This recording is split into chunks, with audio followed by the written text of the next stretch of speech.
England versus শ্রীলঙ্কার মধ্যকার প্রথম ম্যাচ 4 দিনেই শেষ হয়ে গিয়েছে, অর্থাৎ 5 দিনের টেস্ট ম্যাচ 4 দিনে শেষ হয়েছে। মোটামুটি ঠিকঠাক আছে।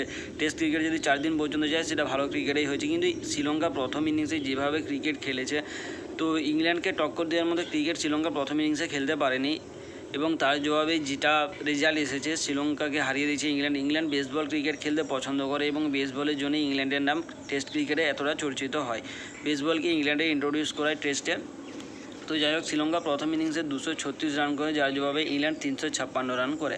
দ্বিতীয় ইনিংসে শ্রীলঙ্কা 326 রান করে, যেখানে শ্রীলঙ্কার হয়ে সর্বাধিক রান করে কামিন্দু মেন্ডিস 113, দীনেশ চন্ডিমল 79 এবং শেষ দিক থেকে আমাদের অ্যাঞ্জেলো ম্যাথিউ, যে সম্ভবত 59 রান করে এবং ইংল্যান্ডের সামনে 327 রানের টার্গেট থাকে। ইংল্যান্ডের তরফ থেকে ম্যাথিউ পট 47 রান দিয়ে 3 উইকেট তুলে নেয় এবং ক্রিস ওকস 58 রান দিয়ে 3 উইকেট তুলে, অর্থাৎ দুজন মিলে 6 উইকেট তুলে নেয়। ইংল্যান্ডের কাছে টার্গেটটা ছোটো ছিল, কারণ ইংল্যান্ড যেহেতু বেসবল ক্রিকেট খেলতে পছন্দ করে, হয় তারা ম্যাচ জিতে যাবে খুব তাড়াতাড়ি, নইলে তারা ম্যাচ হেরে যাবে খুব তাড়াতাড়ি। তো ইংল্যান্ড সেরকমই করেছে। ইংল্যান্ড কাল 205 রান করে 5 উইকেট হারিয়ে। ইংল্যান্ডের তরফ থেকে সর্বাধিক রান করে জরুর 62তে নট আউট এবং জেমি স্মিথ 39 রান করে এবং প্লেয়ার অফ দ্য ম্যাচ হয়। শ্রীলঙ্কার তরফ থেকে আসিতা ফার্নান্ডো 25 রান দিয়ে 2 উইকেট এবং প্রভাত জয়সূরি 98 রান দিয়ে 2 উইকেট তুলে নেয়। শ্রীলঙ্কার ইংল্যান্ডের এগেনস্টে পারফরম্যান্স খারাপ ছিল, সে বল হাতে হোক বা ব্যাট হাতে হোক। সেকেন্ড ইনিংসে যদি আমাদের দেখতে গেলে কামিন্দু মেন্ডিসের 113 রান না আসতো, তো শ্রীলঙ্কা 59, 69 এরকম রানের ব্যবধানে তাদের প্লেয়ারদেরকে হারিয়েছে। এবং বিশেষ করে ইংল্যান্ডের এগেনস্টে শ্রীলঙ্কা সেরকম কোনো পারফরম্যান্স হয়নি, কারণ যে সমস্ত ব্যাটার এসেছে 3 জন বাদ দিয়ে কোনো কারোর কাছ থেকে পারফরম্যান্স আসেনি। আমরা যদি 3 জনের রান বাদ দিয়ে দিই, তো ইংল্যান্ড শেষ করে দিত শ্রীলঙ্কাকে খুব তাড়াতাড়ি। পরবর্তীতে মুশফিকুর রহিম যে ইনিংসটা খেলেছে এবং তার সাথ যেভাবে মেহেদী হাসান মিরাজ, লিটন দাস দিয়েছে ভাইয়া, এবং শেষের দিক থেকে এসে শরীফুল ইসলাম 191 রানের অনবদ্য ইনিংস। এবং আমি তো আশা করছিলাম এবং আমি বলেওছিলাম যে এই রানটা চেজ করা অসম্ভব বাংলাদেশের জন্য পাকিস্তানের মতো বোলিং অ্যাটাকের এগেনস্টে। মুশফিকুর রহিম ভাই করে দেখিয়েছে, hats off two Mushfiqur Rahim. মানে মুশফিকুর রহিমের যে ইনিংসটা রয়েছে, মানে কিচ্ছু বলার নেই। 191 রানের একটা অনবদ্য ইনিংস। পাকিস্তান প্রথম ইনিংসে 448 রান করে 6 উইকেটে, তার জবাবে বাংলাদেশ 565 রান করে। জাস্ট ইম্যাজিন কি পাকিস্তানি বোলারদের কী অবস্থা হয়েছে এবং তাদের মাইন্ডসেটটা কোথায় ভেঙে দিয়েছে মুশফিকুর রহিম। কোথায় 448 এবং কোথায় 565।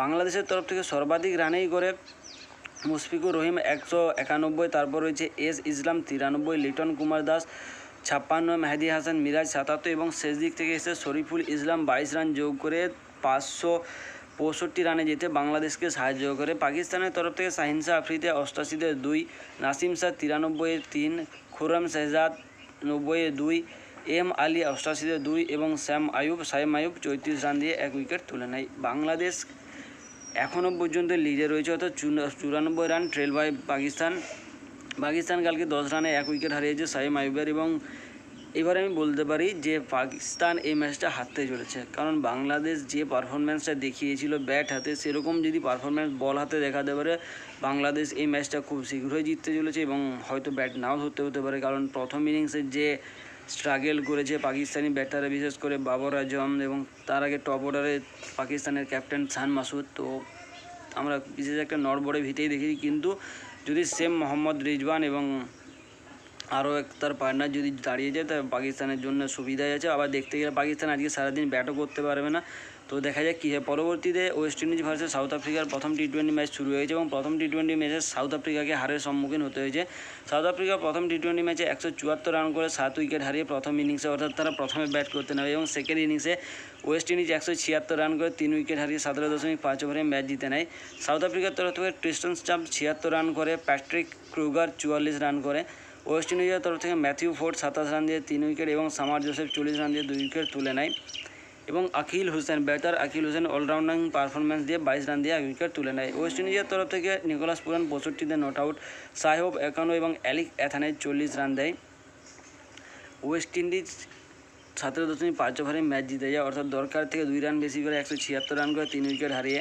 সাউথ আফ্রিকার তরফ থেকে বার্টম্যান 30 রান দিয়ে 2 উইকেট এবং এম পাখা 35 রান দিয়ে 1 উইকেট তুলে নেয়। এম পাখাকে অনেক দিন পর দেখা গিয়েছে। এম পাখা ডেবিউ করে নিয়েছে সাউথ আফ্রিকার তরফ থেকে সিনিয়র টিমে। এবং কালকের ম্যাচের প্লেয়ার অফ দ্য ম্যাচ ছিল নিকোলাস পুরান, এবং ইংল্যান্ড ভার্সেস শ্রীলঙ্কার ম্যাচে প্লেয়ার অফ দ্য ম্যাচ হয় জেমি স্মিথ। তো পরবর্তীতে আজকে দেখা যাক বাংলাদেশ পাকিস্তানের এগেন্সে কীরকম পারফরম্যান্স দেয়। এবং বাকি এই টেস্ট ম্যাচে মজা আসতে চলেছে, তো সাথে পপকর্ন নিয়ে খেলা দেখতে বসাটা অবশ্যই।